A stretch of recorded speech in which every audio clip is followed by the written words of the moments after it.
시편 73편은 아삽이라는 사람의 시입니다. 근데 이 아삽의 시인데 이 시를 여러분 보시면 아시겠지만 이 아삽이 악인을 이렇게 보니까 악인이 다 형통해요. 가장 대표적인 말씀이 그들의 소득은 마음의 소원보다 많대요.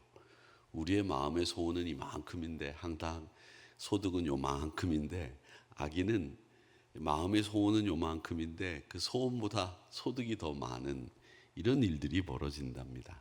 강포로 옷을 입고 또 형통함이 얼마나 큰지 그들의 눈이 솟아나고 소득이 그렇고 능욕하고 악하게 말하고 이런 악인들이 도무지 이 사람들은 이 어려움이 없는 것처럼 보인다는 거죠.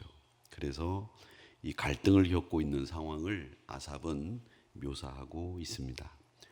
불공평해 보이는 이 세상을 이기는 힘, 무익해 보이는 경건을 끝까지 놓치지 않는 것이다 라고 하는 결론이 결국 납니다. 그래서 선한 하나님 의지하십시오. 악인이 지금은 형통해 보이나 이런 이야기를 하는 겁니다.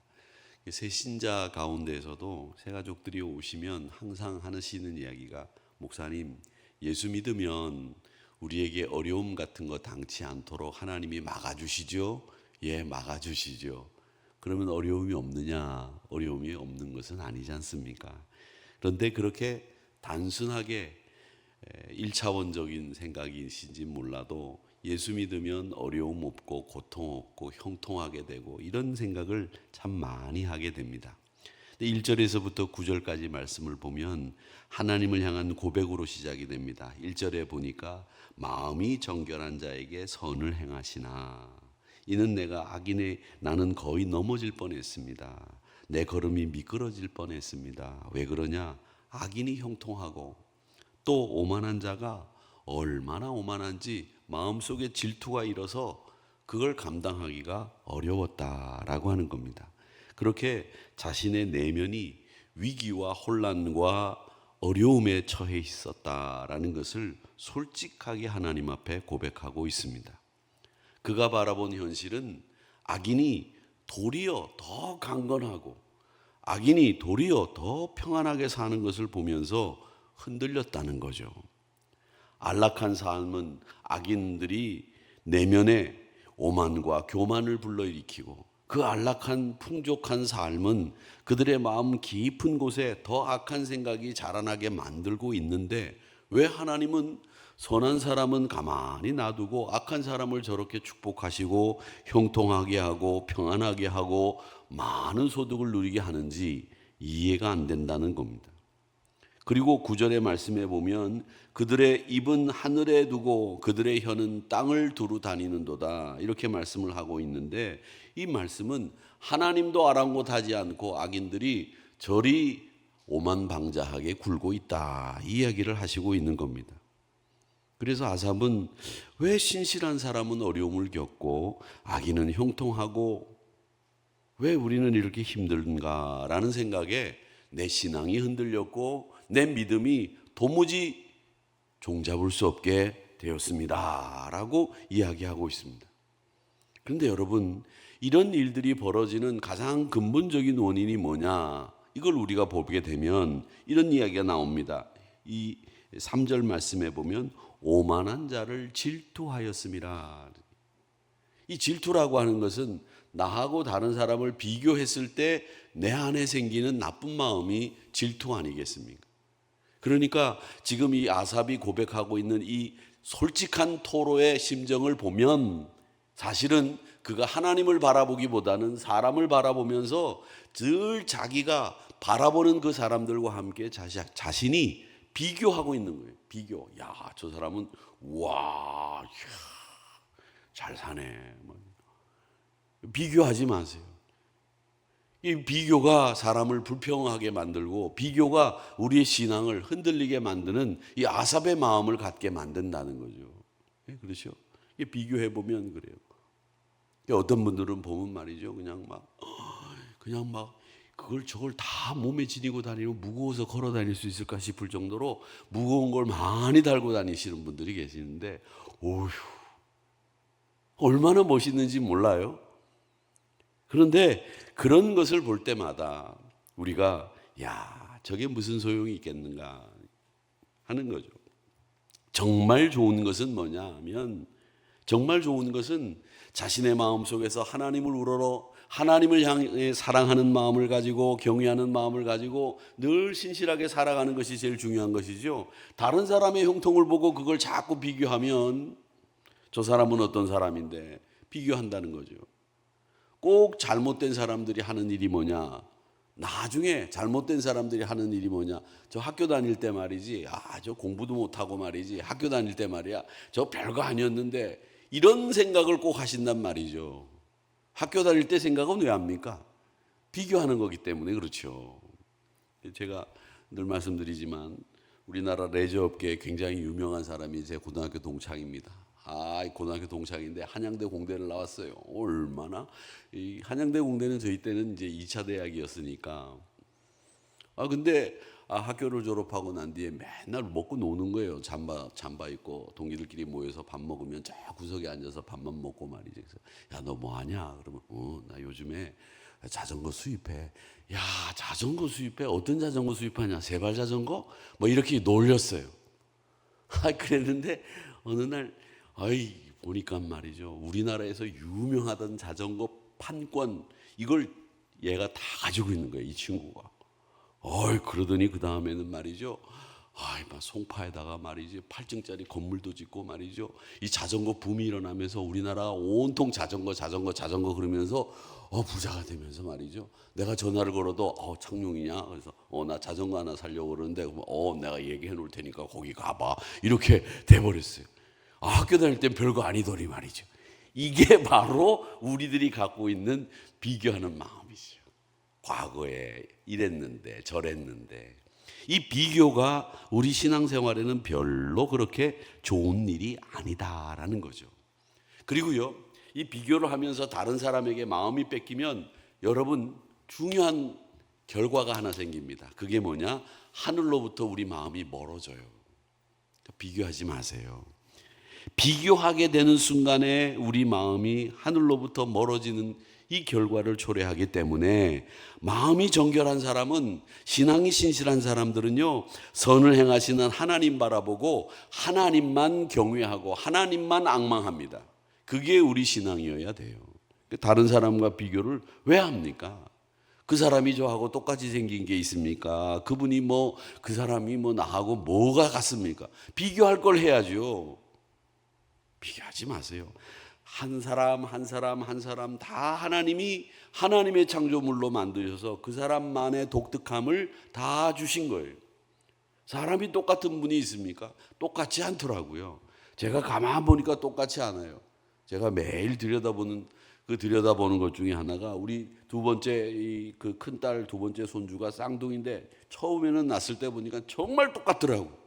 그래서 이놈이 이놈인가 저놈이 저놈인가, 지 엄마도 못 알아봐서 발목에다가 노란 발찌, 파란 발찌를 딱 채워가지고, 요 놈이 큰 놈, 저 놈이 노란 놈이 파란 큰 놈, 파란 놈이 작은 놈, 이걸 구별하더라고요. 지 엄마도. 왜? 먹여놓고 난 뒤에 이놈은 안 먹이고 이놈 또 먹여. 이런 일들이 생긴다고요. 그렇게 똑같아. 그런데도 가만히 보니까 그 똑같은 데서도 달라요. 눈매가 달라. 한 놈은 좀 동그랗고 한 놈은 그러니까 하나님이 기가 막히게 만드신 거예요. 똑같은 사람이 아무도 없는 거예요. 그렇게 한날 한시에 자기 엄마 뱃속에서 나왔는데도 안 같아. 달라. 그렇게 하나님은 우리를 만드셨구나, 이런 생각이 드는 거예요. 그러니까 여러분, 왜 그렇게 다른데 자꾸 비교를 해서 같은 위치에다 놓고 같이 생각을 하려고 하란 말이죠. 여러분, 그렇지 않습니다. 여러분은 여러분만의 하나님의 독특한 그 능력이 작용하셔서 여러분은 이 세상에 한 분밖에 없는 분들이라는 거죠. 그게 우리의 모습인데, 우리가 왜 한 분밖에 없는, 하나밖에 없는 나를 만드신 하나님을 가지고 하나님이 그 창조하신 것을, 그 모양을 잘 알면서도 다른 사람하고 비교를 하냐고요. 다른데. 그렇기 때문에 우리는 비교하게 되면 생기는 건 두 가지 아닙니까? 우월감이 생기거나 열등감이 생기거나 둘 중에 하나잖아요. 그러니까 여러분, 그거보다도 중요한 것은 저는 하늘로부터 오는 부요함, 하늘로부터 오는 부요함을 누리시는 여러분들이 되시기를 주님의 이름으로 축복합니다. 다른 사람의 조그마한 성공에 현혹되지 마시고요, 우리 안에 있는 하나님이 주신 은혜에 집중하시기를 바랍니다. 그게 우리에게 마땅한 자세다라고 하는 것이죠. 그 다음에 오늘 이 시인이 뭐라고 얘기를 하느냐, 나중에 내려가 보면 이렇게 이야기합니다. 악인의 형통함을 보고 내가 참 내 신앙이 헛된 것이 아닌가라는 생각을 13절에 합니다. 내가 내 마음을 깨끗하게 하며 내 손을 씻어 무죄하다 한 것이 실로 헛되도다. 내 신앙 참 열심히 잘 지켜왔는데 이제 보니까 이 신앙이 헛되다, 쓸모없다. 여기서 신앙의 순수함을 가지고 있었던 그가 현실 앞에서 무너지는 것을 우리가 보는 거죠. 하나님을 잘 믿으면 내가 복을 받을 것이다 생각하면서 실제 삶에서 그런 일들이 일어날 줄 알았는데 그게 일어나지 않는 거예요. 혼란을 겪기 시작을 한 거죠. 그래서 이 아삽은 아주 중요한 결정을 이제 내일 하게 되는데, 그 내일 결정이 뭐냐 하면, 이 아삽의 결정은 하나님 앞에 가는 방법밖에는 없다라는 결정을 하게 됩니다. 근데 오늘 이 말씀까지 보면 이 아삽은요, 항상 내가 고난당하고 징벌을 받았다, 그렇게 이야기를 하는 거죠. 14절 말씀에 나는 종일 재난을 당하며 아침마다 징벌을 받았도다. 이런 경우가 어디 있겠습니까? 사실은 아닌데요. 그런데 이 아삽은 이렇게 탄식을 하는 것은 하나님을 향한 신뢰가 지금 부조리 앞에 있는 이 현실 앞에 흔들렸다는 거예요. 그러니 여러분, 우리 역시 부조리한 이 현실 때문에 때때로 신앙인으로 살아가는 것에 회의를 느낄 때가 있습니다. 좌절을 경험할 때가 있습니다. 야, 내가 하나님이 보호하신다고 하셨는데 왜 이렇게 됐나? 하나님 앞에 나아가 울고 싶은 마음이 들 때도 있습니다. 그런데 여러분, 하나님 앞에 나가셔야 됩니다. 하나님 앞에 서셔야 됩니다. 하나님의 은혜에 집중해야 됩니다. 왜? 하나님만이 이 문제를 해결할 수 있기 때문에 그렇습니다. 다른 사람하고 쓸데없는 비교하지 마시고, 하나님 앞에 우리가 숨길 것이 없는데 우리가 이 현실의 부당한 그 모습 때문에, 모순 때문에 좌절하는 어리석음에서부터 벗어나야 됩니다. 앞에 나가서 하나님 앞에 토로하시고 순간의 혼란에 압도당하지 마시고 하나님을 바라보시고 하나님 앞에 서시기를 주님의 이름으로 축복합니다. 그러면서 오늘 이 말씀에 내가 손을 씻어 무죄하다 한 것, 이게 뭡니까? 경건하고 거룩하고 성결하게 살아갔다는 것인데, 그렇게 살지 못한 것을 후회해야죠. 그렇게 산 것을 후회하고 있는 이 아삽의 어리석음을 보시기 바랍니다. 세상요, 공평하지 않습니다. 저는 공평하지 않다는 말은 뭐냐? 비교하기 때문에 공평하지 않은 거예요. 세상은 다 달라요. 한 분 한 분이 다 다릅니다. 여러분, 똑같이 될 수가 없어요. 항상 제가 다니는 머리 자르는 데 있는데 가서 그런 얘기를 하시더라고요. 머리를 자르는 분들도요, 그 여자분들이 오면 처음 오시는 분들이 머리를 어떻게 잘라드릴까요? 그러면은 그 옛날에는 유명한 연예인 사진을 이렇게 꺼내놓고 이 머리처럼 해달라고 이렇게 얘기한다죠. 그리고 또 머리 유행이 있잖아요. 그러니까 그 머리처럼 해달라고 이렇게 한대요. 그런데 그 머리처럼 미용사도 이렇게 하려고 해보면 똑같은 머리가 안 나온다는 거예요. 머릿결이 다르고 머리 질이 달라서 이 뻣뻣함이나 이게 다 다르고 숱도 다 달라서 똑같이 안 나온다는 거예요. 그분만의 머리 스타일이 나온다는 거죠. 그러니까 이 머리카락도요, 다 다르대요. 그러니까 똑같은 머리카락 가지고 가가지고 똑같이 대지지를 않는다는 게 미용사들의 얘기예요. 그러니까 여러분 가셔서 나만의 머리를 만드시면 됩니다. 내 머리 스타일 이렇게 만들면 되는 거지, 이렇게 똑같이 해달라고 나오질 않는다는 거죠. 그게 그분들의 이야기더라고요. 그러니까 여러분, 얼마나 하나님이 기가 막히게 우리를 만들었는지를 아시고 세상의 방식을 따라 성공을 추구하고 사는 사람들 승승장구하는 것처럼 보이죠. 그런데 시인의 고백대로 하나님은 마음이 정결한 자에게 선을 행하시는 분입니다. 불공평한 세상 바라보지 마시고 불공평한 세상 비교하지 마시고 선하신 하나님 앞에 시선을 딱 고정하시기를 축원합니다. 하나님이 모든 것을 바르게 하는 날이 옵니다. 그 선하신 하나님을 의지하는 것이 우리에게 마땅한 길임을 이 아삽은 이야기하고 있습니다. 늘 그래서 하나님의 성소 앞에 서시기를 기도하시면서 하나님 앞에 나아가는 것이 우리에게 필요하다라는 거죠. 오늘 이 말씀 이제 끝에 내일 우리 살펴보겠지만은 우리 보시기를 바랍니다. 뭐라고 얘기하시냐면 결론이 이렇게 이야기를 합니다. 28절 말씀을 같이 읽어보겠습니다. 오늘 읽지는 않았습니다만 같이 읽어보겠습니다. 시작. 하나님께 가까이함이 내게 복이라. 내가 주 여호와를 나의 피난처로 삼아 주의 모든 행적을 전파하리이다. 이게 아삽의 결론입니다.